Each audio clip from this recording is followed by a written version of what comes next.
कैसे हैं आप सब? आप सब अच्छे होंगे, स्वस्थ होंगे और आपकी प्रिपरेशन अच्छी चल रही होगी।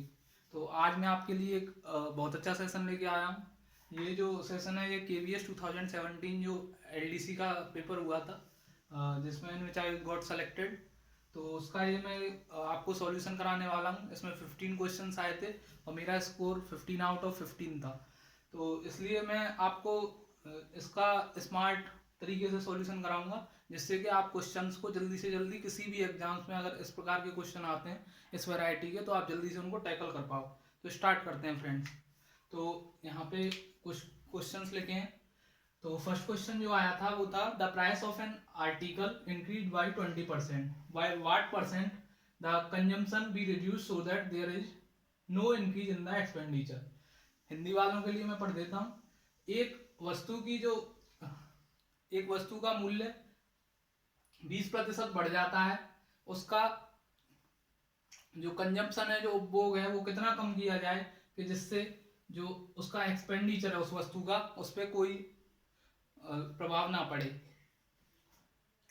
तो इस क्वेश्चन को करने के लिए जो वस्तु का जो खर्चा है उस पर कोई प्रभाव नहीं पड़ना चाहिए। तो इस क्वेश्चन को करने के लिए हमने कॉन्सेप्ट पढ़ा है। तो किसी भी चीज का एक्सपेंडिचर होता है। एक्सपेंडिचर जो होता है, EXP से लिख दे रहा हूं मैं, एक्सपेंडिचर जो खर्चा होता है वो price into consumption, price into consumption. तो इस फॉर्मूले को केवल याद नहीं कर लेना है, हमको इसका कॉन्सेप्ट भी, डीप कॉन्सेप्ट भी पता करना है। तो जैसे हम बाजार गए और हमें मान लो आलू खरीदना है। 1 किलो आलू का कीमत मान लो 40 रुपया है और आपने 3 किलो आलू खरीदा, तो 40 तो आपकी आलू की कीमत हो गई, 40 रुपीज पर केजी, और आपने 3 केजी खरीदा, तो आपका जो टोटल खर्चा होगा वो कितना होगा? 40 इंटू 3 इक्वल टू 120। तो आंसर आ जाएगा आपका 120। तो यहाँ से फॉर्मूला जनरेट हुआ है। तो इस क्वेश्चन को कैसे करेंगे? इसमें क्या है, इस क्वेश्चन में क्या किया गया है हमारे साथ, हमारा क्या दिया है इसमें दिया है कि जो एक्सपेंडिचर है वो सेम है। एक्सपेंडिचर को हमको सेम रखना है। तो क्या होगा, जो प्राइस होगा, अगर हमें एक्सपेंडिचर को सेम रखना है तो जो प्राइस होगा, प्राइस इक्वल टू, अगर इधर लेके जाऊंगा कंजम्पशन को, तो ये हो जाएगा price equal to expenditure upon consumption. ये हो जाएगा price equal to expenditure upon consumption. लेकिन हमें क्वेश्चन में क्या कंडीशन दी है, जो हमारा एक्सपेंडिचर है वो हमारा सेम रहना चाहिए। तो प्राइस जो वेरी करेगा वो कंजम्पशन के इनवर्सली प्रोपोर्शनल वेरी करेगा। यानी कि अगर कंजम्पशन हम बढ़ा देंगे तो जो हमारा प्राइस है वो कम हो जाएगा, और अगर हम प्राइस घटा देंगे तो कंजम्पशन है वो बढ़ जाएगा। यानी कि अपोजिट डायरेक्शन में वेरी करेंगे। अब क्वेश्चन क्या कह रहा है, जो प्राइस है वो हमारी 20% बढ़ा दी जाती है। तो 20% को आपको इसकी फ्रैक्शन वैल्यू पता होनी चाहिए। अगर नहीं पता है तो आप बेसिक से भी निकाल सकते हो। तो इसकी बेसिक से मैं बता देता हूं आपको करके। तो इसकी जो फ्रैक्शन वैल्यू होगी वो होगी 20/100, और 20/100 को क्या लिख सकते हैं हम, 1/5। तो ये इसकी फ्रैक्शन वैल्यू आ गई। तो हमें क्या करना है, इसका कंजम्पशन कितना घटाया जाए, कितने प्रतिशत घटाया जाए। इसमें परसेंटेज में पूछ रहा है, क्योंकि ऑप्शंस परसेंटेज में, तो परसेंटेज में पूछ रहा है। तो ये क्या हुआ है, जो प्राइस है वो हमारी 20% बढ़ गई है। यानी कि पहले अगर प्राइस 5 थी, तो बाद में कितनी हो गई है, बाद में प्राइस बढ़ के 6 हो गई। 5 से कितनी हो गई, 6। तो हमें पता है जो अगर प्राइस का जो रेशियो है वो 5:6 है, 5 से 6 हो गई, तो जो कंजम्पशन का रेशियो होगा वो कितना हो जाएगा, 6:5 हो जाएगा। तो यानी कि जो कंजम्पशन है वो हमारा 6 से 5 हो गया। तो 6 से 5 हो गया तो कितना घट गया, हमारा 1 घट गया। और 1 घट गया कितने पे घटा, 6 पे। तो 1/6 आंसर हो जाएगा। 1/6 का मीनिंग हो गया 1/6 इंटू 100। तो 1/6 इंटू 100 करोगे तो ये आ जाएगा, 100 को 50 से काटोगे, 52 या 100 और 3 या 6, 50/3। तो आंसर आपका 4 हो जाएगा। अब मैं इसको ओरली करने की कोशिश करता हूँ। जिन्होंने थोड़ा पढ़ा है उनके लिए मैं ओरली करने की कोशिश करता हूँ। जैसे जो प्राइस है वो हमारी 20% बढ़ गई। या तो आप 100 से 120 मान सकते हैं, या फिर 5 से 6 मान सकते हैं। 5 से 6 हो गई प्राइस, तो 5 से 6 अगर प्राइस हो गई तो कंजम्पशन कितना होगा, इसका उल्टा होता है कंजम्पशन का रेशियो प्राइस का। तो प्राइस अगर 5 से 6 हो गई तो कंजम्पशन कितना हो जाएगा 6:5, ये कंजम्पशन का रेशियो है और ये आपका प्राइस का रेशियो है। तो 5 से 6 अगर आपका प्राइस हो गया तो कंजम्पशन 6:5 हो गया। तो 6 से 5 हो गया, यानी कि एक घट गया, एक घट गया, कितने पे घटा, ओरिजिनल वैल्यू कितनी है 6, तो 1/6 इंटू 100, तो 1/6 इंटू 100 करेंगे तो आंसर जो होगा वो 3 2 या 6 और 50 ये आ जाएगा, तो 50/3% इसका आंसर हो जाएगा। तो परसेंटेज में इसमें दिया नहीं है लेकिन ऑप्शन परसेंटेज में, तो आंसर आपका ये हम टिक कर देंगे। अब नेक्स्ट क्वेश्चन है, the trains of length 150 metre and 180 metre long are running on parallel tracks. दो ट्रैक हैं पैरेलल, एक दूसरे के समानांतर, और उनपे 150 मीटर की एक ट्रेन है और दूसरी जो है वो 180 मीटर की है। दोनों दौड़ रही हैं, दोनों ट्रेन चल रही हैं और सेम डायरेक्शन में, उनकी जो दिशा है वो सेम है। विद द स्पीड दे रखी है 80 kilometre and 62 kilometre per hour. तो in how many seconds they will cross each other, तो एक दूसरे को क्रॉस करने के में वो कितना टाइम लेंगे। तो आप जैसे ये क्वेश्चन देखते हो तो आप क्या करते हो, सीधा बनाना शुरू कर देते हो, 150 प्लस 180 अपॉन जो भी करते हो आप, रिलेटिव स्पीड निकालते हो यहाँ पे। तो इसी काम को अगर आप ओरली भी कर सकते हो। अब जैसे मैंने क्या किया, मुझे पता है इसका कॉन्सेप्ट कि हम जो डिस्टेंस होती है वो ट्रेन की जो दूरी होती, ट्रेन की जो लंबाई होती है, लेंथ होती है, उससे निकलती है उन दोनों का सम करके। अगर जो ट्रेन है वो अपोजिट डायरेक्शन में ट्रेवल कर रही है या फिर सेम डायरेक्शन में ट्रेवल कर रही है, तो 150 और 180 दोनों को ऐड किया, तो यहाँ से दोनों को आप डायरेक्ट ऐड कीजिए, 150 प्लस 150 हो गया 300, और 300 प्लस 30 बचा, तो 330 हो गया सीधा। मैंने यहाँ पे सीधा मैं इतना लिखूंगा 330, ठीक है।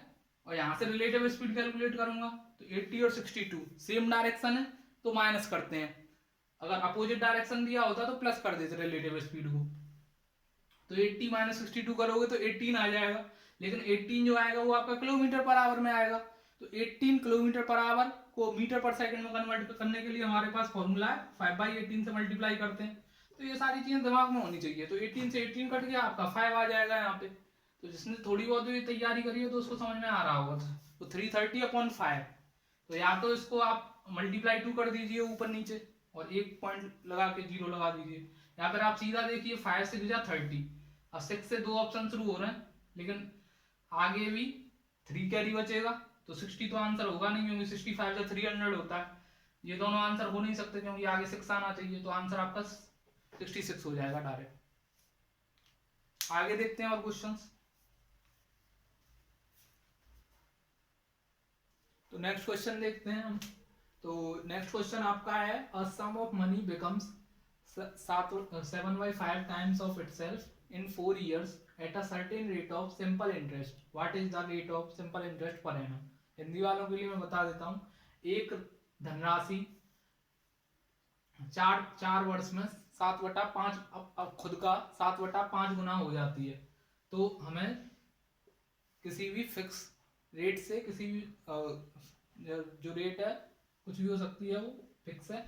What is the rate of, तो सिंपल इंटरेस्ट का जो साधारण ब्याज का जो दर है वो हमें कैलकुलेट करना है।